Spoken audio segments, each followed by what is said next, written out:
ലെതൽ എഫ്സിയുടെ Latin വാറിലേക്ക് ഒരിക്കൽ കൂടി സ്വാഗതം. വാമോസ് അർജന്റീന എന്നും വിവാ ബ്രസീൽ എന്നും പാടുപുകഴ്ത്തി ആവേശരാവുകൾ കടന്നുവരികയാണ്. യുദ്ധഭൂമി പോലെ പോരാട്ടങ്ങളുടെ ചൂടിൽ തിളക്കുകയായിരുന്നു ഇത്ര ദിവസവും കോപ്പ അമേരിക്ക. അതങ്ങനെ അതിൻ്റെ അവസാന നാളുകളിലേക്ക് എത്തി നിൽക്കുകയാണ്.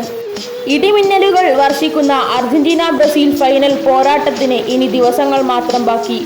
ഈ വരുന്ന ജൂലൈ 11 പുലർച്ചെ ഇന്ത്യൻ സമയം 5:30 മരക്കാനയിലെ സ്റ്റേഡിയത്തിൽ പന്തുരുളുമ്പോൾ ലോകം മുഴുവൻ ഒരു നെടുവീർപ്പോടെ ആ മത്സരത്തിന് സാക്ഷ്യം വഹിക്കും എന്ന കാര്യത്തിൽ സംശയമൊന്നുമില്ല. സിൽവയും ഡാനിലോയും മാർക്കിനോസും മിലിട്ടായും അടങ്ങുന്ന കുന്തമുനകളാൽ ബ്രസീലിയൻ പ്രതിരോധം തീർക്കുമ്പോൾ മാർക്കോസ് അക്യൂനയും സെർജിയോ റൊമേറോയും നിക്കോളാസ് ഓട്ടമെന്റിയും മോണ്ടിലും തുടങ്ങിയ താരങ്ങളടങ്ങുന്ന അർജന്റീനൻ ബാക്ക് ബെഞ്ചർമാർ.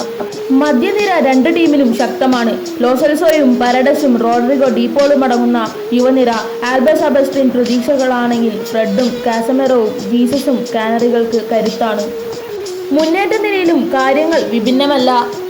ബ്രസീലിന്റെ മുന്നേറ്റ നിരക്ക് മൂർച്ച കൂട്ടി നെയ്മറും റിച്ചാലിസണും ഫിർമീനയും തുടങ്ങിയ താരങ്ങൾ എത്തുമ്പോൾ അർജന്റൈൻ ആക്രമണം അഴിച്ചുവിടാൻ ലിയോണൽ മെസ്സി നേതൃത്വം നൽകുന്നു.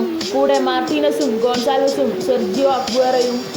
ലോകകപ്പ് യോഗ്യതാ മത്സരങ്ങൾ വിലയിരുത്തുമ്പോൾ എല്ലാ മത്സരങ്ങളും വിജയിച്ച കാനറികൾ എത്തുന്നു. അർജന്റീനയുടെ അവസാന 2 മത്സരങ്ങളും സമനിലയായിരുന്നു. ഇത്തരം വസ്തുതകളെല്ലാം വെച്ച് വിലയിരുത്തുമ്പോൾ നെയ്മറിന്റെ മഞ്ഞപ്പടയ്ക്ക് തന്നെയാണ് മുൻതൂക്കം. എന്നാൽ കാര്യങ്ങൾ ഒന്നുകൂടി ഓർമ്മപ്പെടുത്താം.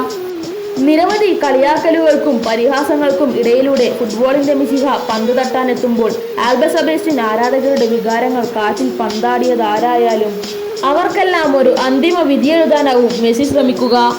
കളിയഴകിന്റെ ആഘോഷരാവുകൾ ആസ്വദിച്ച ബ്രസീലിന്റെയും അർജന്റീനയുടെയും കനത്ത പോരാട്ടങ്ങൾക്കായി നമുക്ക് കാത്തിരിക്കാം. ഫുട്ബോൾ ലോകത്തെ ഏറ്റവും പുതിയ വാർത്തകൾക്കായി ഈ ചാനൽ സബ്സ്ക്രൈബ് ചെയ്യുക.